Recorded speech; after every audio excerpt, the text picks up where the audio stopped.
તો ધારાસભ્ય કેતનભાઈ ઇનામદારે અહીંયા સાવલીમાં પુલ બાબતે પ્રતિક્રિયા આપી છે। કેતનભાઈ ઇનામદાર તરફથી નિવેદન આપવામાં આવ્યું છે।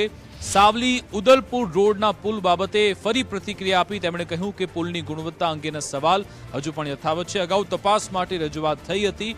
મુખ્યમંત્રીને પત્ર લખ્યા બાદ સમારકામની કામગીરી થઈ।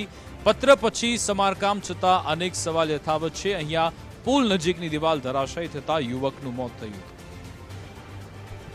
ટીમ્બા રોડ પર જે અત્યારે ફોર લેનનું કામ ચાલી રહ્યું છે અને સાથે સાથે બે બ્રિજ જે બ્રિજ આપણે જોયો પણ છે કે ભાઈ કયા કારણોસર બ્રિજની અંદર સળિયા દેખાતા થયા।